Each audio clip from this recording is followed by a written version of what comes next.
네, 여기가 그 시신이 발견된 미나요시 가족의 집이에요.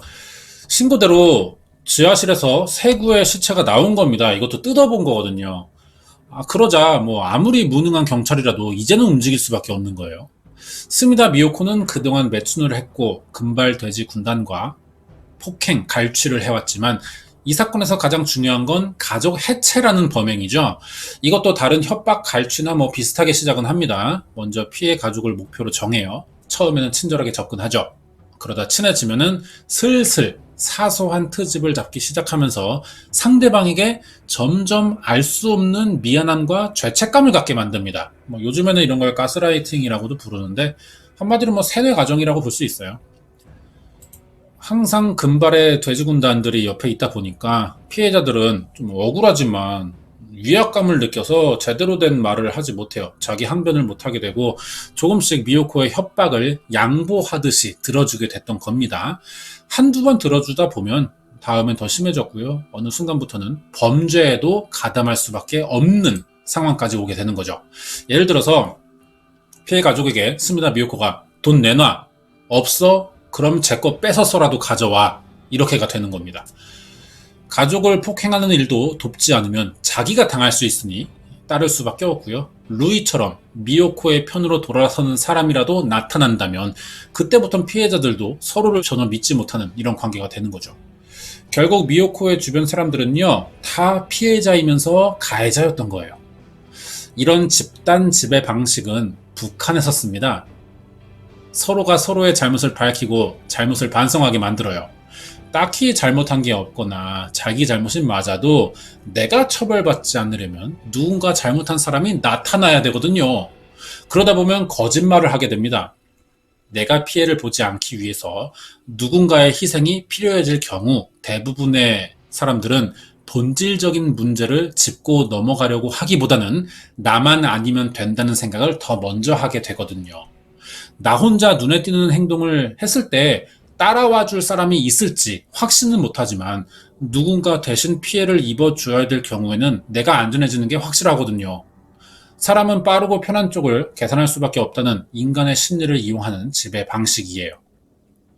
예전에 은혜로 교회에서 신도들을 모아놓고 타작마당이라는 걸 한 적이 있습니다. 다 아시죠?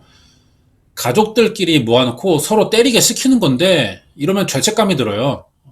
이런 방식이 너무 똑같고 이때도 신도들이 거절이나 반항을 왜 못했냐면은 그 목사 옆에 항상 전직 복싱 선수를 세워뒀었거든요. 여기에 위압감이 들었던 겁니다.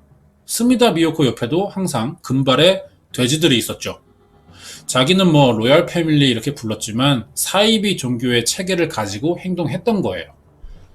미요코는 자기를 따르는 사람과 피해자들을 섞어서 집단 생활을 시켰고 물과 음식, 자는 시간, 화장실 가는 횟수도 통제했습니다.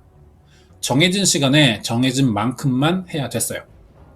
하루에 물 500ml만 줬습니다. 밥은 한 끼만 줬고요.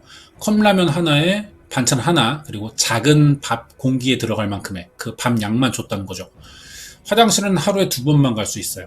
그 이상은 절대 보내주지 않습니다. 가끔은 근데 미요코가 또 기분에 따라서 음식을 많이 줄 때가 있어요. 일부러 많이 주는 겁니다. 과도하게. 그리고 화장실을 못 가게 하는데 피해자들이 제발 가게 해달라고 사정하겠죠. 그러면은 그 힘든 참는 와중에 춤이나 노래를 시켜요. 그걸 보면서 또 막 웃으면서 즐겼다는 이야기도 있고, 이게 다 미요코의 최측근인 로열 패밀리를 제외한 하위 가족들, 피해자 가족들의 생활 규칙이었던 겁니다. 그러니까 리 마사노리나 루이 같은 경우도 피해자를 감금 폭행하는 위치였지만 미요코에게는 화장실 갈 수 있는지 허락을 받아야 되는 사람들이었다는 거죠. 피해자들을 이렇게 모아놓고요, 강제로 서 있게 하거나 이런 식으로 무릎을 꿇려놓고 오랫동안 방치한 적도 있어요. 고문인 건데 조금이라도 움직이면 미요코의 폭행이 이어지고요. 앞에서 뭐 가족회의라는 말 여러 번 나왔었죠. 피해자들이 다른 생각 할 수 없도록 정신적으로 단속할 필요가 있었기 때문에 꾸준히 열어서 불러들였고 폭행하고 뭐 이런 식으로 힘들게 했던 겁니다. 잠을 재우지 않는 고문도 있었거든요. 정해진 기한이 없어요, 이게. 미요코가 마음에 들 때까지 계속 재우지 않는 겁니다. 잠을 재우지 않는 건 사람의 판단 능력을 흐리게 하는 가장 좋은 방법 중 하나죠. 이렇게 원하는 대로 돈을 뺏고 사람들을 써먹다가 필요가 없어지면 폭행이나 식사 제한, 수면 제한을 하면서 사망하게 만드는 거예요. 이게 가족 해체 사업이라면서 저질러 온 일들인 겁니다. 이제 그러면 가해자들 얘기 알아봐야죠. 첫 번째, 사실혼 관계에 있다는 스미다 미요코의 남자친구예요. 테이 요리타로. 20대 때부터 미요코와 사귀는 사이로 지냈지만 어느 순간부터는 주종관계로 바뀌면서 미요코에게 가정폭행 당했고요. 나중에 지시에 따라 피해자들을 폭행도 했던 사람입니다. 나이가 체포될 때 62살이었네요. 그러면은 20대 때부터니까 뭐 40년 가까이 미요코 옆에서 시달려 왔다는 이야기인데 3건의 살인 혐의로 징역 21년을 받았습니다. 두 번째는 스미다 미에코. 스미다 미요코가 사업을 하면서 가장 믿어주던 사람이죠. 유타로라는 아들 낳아서 미요코에게 양자로 주기도 했고요. 부모가 다르지만 미요코가 자기 호적에 넣어주면서 의붓 여동생이 됐어요. 3건의 살인 혐의로 징역 21년형 받았습니다. 자, 세 번째. 아들이에요. 첫째 아들. 1982년생 스미다 켄타로. 미요코 때문에 두 번째 피해 가족, 먼 친척이라고 하죠. 망하자, 다 흩어지자, 갈 데 없는 아이를 1999년에 입양한 겁니다. 이 사람도 3건의 살인 혐의로 21년 받았고요. 네 번째가 둘째 아들, 1986년생 스미다 유타로. 미요코의 의붓 여동생인 스미다 미에코가 낳은 친자식이긴 합니다. 하지만 아이를 주기 위한 목적으로 임신했었고 미요코의 신분을 빌려서 낳아주었어요. 미요코가 유일하게 길들이려고 하지 않았던 사람이고요. 친아들이라고 생각하면서 키웠습니다. 2건의 살인 혐의로 징역 17년 받았어요. 다섯 번째는 미요코의 오른팔이자 금발 돼지 군단의 행동대장으로 있던 리 마사노리라고 합니다. 미요코의 남편인 테이 요리타로의 학교 동창 후배가 전 아내와 입양한 자식이에요. 하지만 미요코의 호적으로 다시 옮겨지면서 친척 관계가 된 제일 한국인이죠. 3건의 살인과 1건의 상해치사 혐의로 무기징역을 받았습니다. 여섯 번째는 나카지마 코우지라고 해요. 얼굴은 알려져 있지 않고요. 1969년생입니다. 오키나와에서 태어났어요. 첫 번째 피해자 가족인 하시모토 지로의 친구라고 합니다. 2006년부터 미요코와 알게 됐는데 처음엔 폭행을 당하는 쪽이었다가 점점 가해자로 바뀌었어요. 맞지 않기 위해 시키는 대로 폭행에 가담했을 겁니다. 나중에는 뭐 미요코의 개인 운전기사도 했었고요. 미요코에게 살해당한 마리코의 남편이기도 해요. 그리고 2건의 살인 혐의로 징역 15년을 받습니다. 일곱 번째, 스미다 루이. 2003년에 집안이 미요코에게 장악됐던 피해자고요. 원래는 타니모토 집안이죠. 그래서 타니모토 루이였는데 미요코 따르게 되면서 성까지 바꿨던 것 같아요. 따르긴 하지만 로열 패밀리에 들어가지는 못해요. 그래도 미요코와는 꽤 가까운 사이였고 미요코도 아끼는 사람이라 둘째 아들인 스미다 유타로와 결혼시키면서 2딸을 낳았습니다. 스미다 미요코의 시각에서 봤을 때는 성골까지는 안 돼요. 자기 아들 스미다 유타로까지가 성골이고 결혼했으니까 진골까지는 되겠죠. 3개의 살인 혐의로 징역 23년 받았어요. 남편이 17년 받았거든요. 아무리 가해자로 변했어도 피해자로 시작한 사람인데 더 많이 형을 받았다는 거죠. 처음부터 미요코를 따르고 있던 테이 요리타로나 미에코도 21년인데 루이가 23년 받았다는 거는 이거는 완전히 미요코의 하수인이 돼서 살았지 않나 이런 생각이 들어요. 여덟 번째, 전철 역무원이었다는 카우무라 히로유키죠. 루이의 유모차가 전철에 끼는 사건을 계기로 2009년부터 미요코에게 지배됩니다. 이혼, 퇴직, 이사를 강요당했었고 전 아내인 히로미의 친언니와 장모에 대한 상해치사 혐의로 징역 3년에 집행유예 5년을 받았어요. 아홉 번째, 오의 히로미라고 합니다. 왼쪽 여자예요. 마지막 피해 가족이었던 카와무라 히로유키의 전 부인입니다. 미요코에게 이사와 이혼을 강요당했고 사건 해결에 결정적이었던 친언니가 탈출하자 아이들과 전 남편인 히로유키와 같이 동반 자살을 지시받았는데 경찰이 먼저 도착하면서 구출됐어요. 폭행과 학대로 경찰에 보호받을 때 몸무게가 35kg밖에 나가지 않았다고 합니다. 하지만 이 사람도 가해자로 변했어요. 자기 엄마인 오오에 카즈코에 대한 상해치사 혐의로 징역 2년에 집행유예 3년을 받았죠. 10번째, 이 사람도 사진은 없어요. 오오에 집안의 장녀인 히로미의 언니입니다. 엄마인 카즈코가 동생에게 폭행당할 때 이 사람은 동생 남편인 히로유키에게 폭행당하고 있었어요. 미요코의 지시로 아마 부부가 한쪽씩 맡았던 것 같고요. 하지만 탈출하면서 이 사건을 처음으로 경찰에 알리게 된 사람인데 미요코의 지시를 따르기도 한 가해자라고도 볼 수 있습니다. 나중에는 동생과 같이 친엄마를 폭행했었거든요. 동생과 같은 상해치사 혐의로 기소됐는데 폭행 수위가 더 셌던 것 같아요. 그래서 징역 3년에 집행유예 4년으로 동생보다 조금 더 받았죠. 여기까지가 미요코의 지시를 받아 피해자들을 폭행했던 공범들의 형량이 됩니다. 사건이 길고 용의자 너무 많아서 재판도 길었어요. 증거, 용의자가 분명하죠. 그럼 형사재판이에요. 그런데도 2013년 9월 25일부터 2016년 12월까지 3년 2개월이나 오래 걸린 사건이 되기도 합니다. 네, 사건 조사는 이렇게 끝나긴 했어요. 25년 전부터 시작된 사건이었던 데다가 가해자가 피해자고 피해자가 가해자인 경우가 많죠, 지금 관련된 사람들이. 그래서 미요코와의 관계를 정확히 다 알아내기가 어려웠어요. 사망하거나 실종된 사람 중에도 공범인 경우가 있었습니다. 그 전에 미요코에 관련된 신고만 50건 이상이나 됐다는 사실도 이 사건이 밝혀지면서 알려진 거예요. 그러자 경찰 내부에서도 책임자를 가려낼 필요가 있던 겁니다. 그동안 뭐 했냐는 거죠. 경찰도 결국은 뭐 사과를 했어요.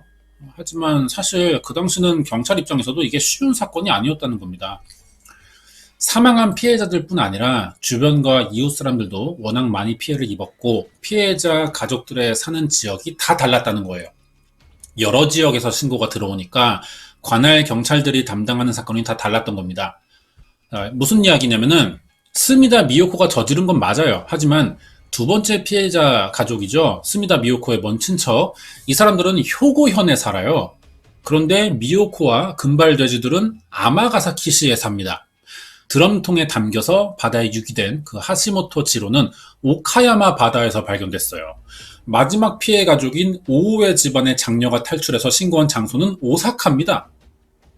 미에코 남편의 보험금을 노리고 절벽에 추락시켜서 사고로 위장한 하시모토 히사요시 사건은 오키나와예요. 아무리 경찰이 하나의 조직이긴 하지만 전국의 모든 지역 사건을 한 번에 관리할 수는 없습니다. 그래서 지역별로 관할을 두는 건데 이럴 경우엔 여러 지역에서 동시에 유사 사건이 일어날 경우 초기 수사 단계에서는 사건 전체를 파악하기가 힘들다는 거죠. 서울에서 일어난 사건이 비슷한 게 대전에 있었는지 이걸 바로 알아낼 수가 없다는 거예요. 보통은 그래서 수사를 하다 보면서 알게 되는 겁니다. 그런 사이 범인은 계속 사건을 지역을 옮기면서 저지르게 되는 거고요. 그래서 예전에는 지역을 옮겨 다니는 이런 범인을 잡는 데 시간이 좀 많이 걸렸어요. 관할 시스템에는 이런 단점이 있습니다. 하지만 지금은 전산망이 도입됐잖아요. 그래서 전국의 관할 경찰서가 실시간으로 인터넷을 통해 사건을 다 공유해요. 그렇기 때문에 지금은 이런 문제가 사라졌죠. 예전에 있던 문제입니다. 그러면 이렇게 여러 지역의 피해자를 만들어내고 경찰을 곤란하게 했던 이 모든 사건의 주범이죠. 이 여자 스미다 미요코. 그래서 이 사람은 어떤 처벌을 받게 되냐는 겁니다. 못 받았어요. 체포되고 고베시에 있는 유치장에 들어갔거든요. 경찰 수사 계속 받으면서 재판을 대기하는 곳인데 여기서 2012년 12월 12일에 오전 6시 20분쯤이었습니다. 윗옷을 목에 묶은 채로 발견돼요. 병원에 옮겨져가지고 치료를 받긴 했지만 1시간 만인 오전 7시 15분에 사망이 확인되면서 자살로 처리됩니다. 체포 당시에 미요코가 모두 자기 책임이라는 말을 한 적은 있거든요. 범행을 뭐 인정하는 것처럼 보이기도 했는데 알 수 없는 이유로 극단적인 선택을 했다는 거죠. 사건을 저지른 당사자의 진술이 충분하지 않은 상태에서 공소권이 사라져버린 거예요. 그러자 스미다 미요코는 살해당했다고 주장하는 이런 음모론들이 또 나타나기도 했습니다. 체포하고 3개월도 안 돼서 죽었어요. 그동안 미요코 찾아오는 사람이 한 명도 없었습니다. 뭐 만나고 싶어도 이미 다 공범으로 감옥에 들어간 상태라서 시신을 인도받을 사람도 없었어요. 정보가 뭐 충분하지 않으니까 사건을 납득할 수 없어서 음모론이라는 게 생기는 거죠. 뭐 이렇게 끝나 있습니다. 굉장히 허무하죠. 자살한 사건들은 그래서 보통 허무하게 끝나요. 사건 내용은 여기까지입니다. 뭐 갑자기 끝나는 것 같은데 뭐 제가 일부러 축소하는 게 아니고요. 자살한 시점에서 공소권이 없어요. 이렇게 끝나요, 사건은. 범인이 죽은 시점에서 더 이상의 수사는 의미가 없습니다. 이렇게 멈추듯이 끝나죠. 스미다 미요코는 비정상적인 가정에서 자랐기 때문에 어릴 때부터 제대로 된 가족을 가지고 싶었던 사람이었던 것 같아요. 그래서 강제로라도 사람들 모아서 결국 비정상적인 가족을 만들게 됐던 것 같습니다. 자기도 뭐 결국 자기 부모랑 똑같이 행동했던 거죠. 그래서 일본 역사상 최악이었다는 아마가사키 사건을 저지른 연쇄살인범이 됐어요. 이번 사건 설명하면서 제가 뭐 알려지지 않았다, 추정된다, 확인되고만 있다 이런 불확실한 표현들을 많이 썼거든요. 주범이 사망했기 때문에 관련 인물들에게서 이야기를 들을 수밖에 없는 이런 사건이었고요. 그나마 이것도 진술이 일치하면서 유력하다고 추정되는 내용의 일부들이에요. 남아있는 피해자나 생존자 중에는 구출됐지만 미요코의 세뇌가 아직 남아있어서 진술을 막 거부하고 정신이 온전하지 않아 제대로 기억하지 못하는 사람들이 많습니다. 수사가 어려웠고요. 미요코와 같이 잡힌 공범이죠. 10명도 모두 미요코에게 책임을 떠넘기고 있어요. 자기들도 피해자였다는 거죠. 그러면서 자기가 저지른 일을 제대로 진술하지 않고 있습니다. 그래서 판사가 괘씸죄를 적용했던 거예요. 그래서 이 공범들의 형량이 평소보다 좀 더 강하게 나왔다 그래요. 앞에서 인물 관계와 범행 내용 설명할 때 행방불명이나 실종자들이 꽤 있었죠. 이것도 미요코의 범행일 가능성이 높긴 하지만 더 이상 단서를 찾을 수가 없어요. 아직 밝혀내야 될 부분들이 분명히 남아있는 사건입니다. 하지만 주범이 죽고 관련 공범들은 모두 진술을 피하는 데다가 피해자들에게서도 제대로 된 진술은 나오고 있지 않기 때문에 더 이상 방법이 없는 경찰은 적당한 선에서 이쯤에서 사건을 종결하는 게 최선의 방법이지 않았나 그렇게 생각했던 것 같아요. 이렇게 사건이 끝나 있습니다. 네, 준비한 내용은 여기까지고요. 뒤에 관련된 이야기 조금 더 남아있어요. 이번 이야기는 자신만의 가족이 갖고 싶어서 가족 해체 사업을 벌였던 스미다 미요코의 아마가사키 연쇄살인 사건 파일이었습니다. 네, 사건이 길었죠. 그동안 알아본 사건 중에 가장 길었어요. 일본이 사건을 좀 자세히 공개하는 이런 경향도 좀 있는 것 같고요. 유명한 사건이기도 해서 조사할 때 검색이 많이 됐습니다. 또 그렇다고 사건이 많다고 해서 양이 일부러 빼면서 준비할 수도 없었거든요. 그나마 압축한 내용인데도 이 정도가 나왔어요. 그래서 요즘에 좀 제가 소개하고 있는 일본 사건들은 내용이 많습니다. 그래서 나눠서 연재 형식으로 올리고 있는 거예요. 이게 중요할 때 내용이 끊기니까 보기 불편하다는 분들도 있거든요. 다음 편도 기다려달라는 뜻에서 일부러 의도하는 건데 다 올라가고 몇 주 지나면 또 다시 하나로 묶어서 올리기 때문에 감독판이잖아요. 보기 편한 쪽으로 선택해서 보시면 될 것 같아요. 관련된 이야기 하겠습니다. 스미다 미에코예요. 나이가 좀 들었을 때죠. 외형이 많이 달라진 것 같은데 2012년 10월 미나요시 집 지하에서 시신 3구가 발견되고 경찰에 붙잡히자 공범 10명 중 가장 먼저 모든 사실을 경찰에 진술한 사람이에요. 사건의 주범인 스미다 미요코와 어릴 때부터 친하게 지냈고 가장 가까운 사람이라고 알려져 있지만 사실은 미요코를 무서워하면서도 죽이고 싶었다는 겁니다. 반대로 스미다 미요코는 미에코를 상당히 신뢰하고 있었죠. 아마 이 사람의 진짜 생각은 스미다 미요코도 몰랐던 거예요. 매춘업소 경영이나 뭐 여러 가지 일들 맡겼는데 그 중에 가족 생활 일지라는 것도 있었거든요. 가족들 사이에 어떤 일들이 있었는지 일기처럼 쓰는 생활 기록부를 만들게 했다는 거죠. 미에코한테. 여기엔 누가 누구에게 언제 어디서 폭행과 고문을 어떻게 했고 돈을 얼마나 받았는지 이런 것들이 기록돼 있다고 합니다. 미에코는 그러니까 다른 공범들보다 스미다 미요코에 대해 아는 게 많은 사람이라는 거죠. 말로는 이게 뭐 생활 기록부 일지지만 자기가 한 범행들이 모두 적힌다는 뜻이고요. 이게 공개될 경우 범행의 증거가 될 수도 있는 겁니다. 그래서 자세히 적으라고 했지만 이런 게 걱정됐는지 자기와 관련된 이야기들은 또 두리뭉술하게 적으라고 시켰다 그래요. 미요코가 왜 이런 일지를 쓰게 했는지는 알려져 있지 않습니다. 하지만 이런 걸 미에코에게 맡겼다는 것 자체가 그만큼 믿는 사람이라는 뜻일 거예요. 미에코는 공범으로 잡혔지만 진술을 보면요. 미유코에게 가장 신뢰받으면서도 벗어나기 위한 노력을 많이 했던 것 같아요.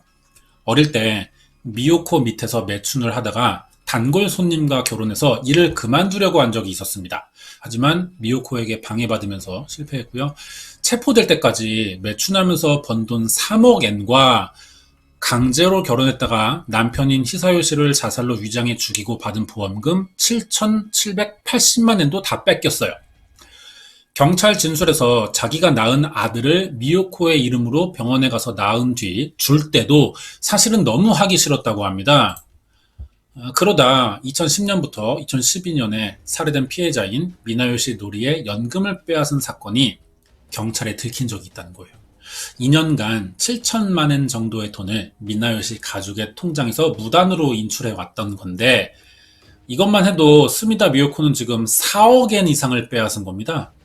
우리 돈으로 40억이 넘어요 지금. 이때도 미에코는 경찰 조사를 받으면서 자기가 아는 스미다 미요코의 범행 사실을 어느 정도 진술했었다는 거죠.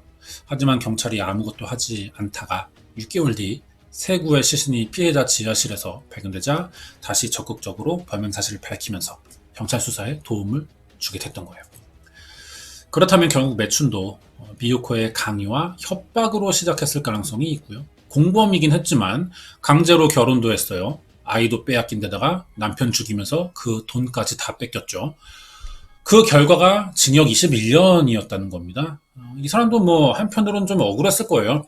스미다 미요코만 만나지 않았다면 이렇게 살지 않았을 가능성이 있는 거죠.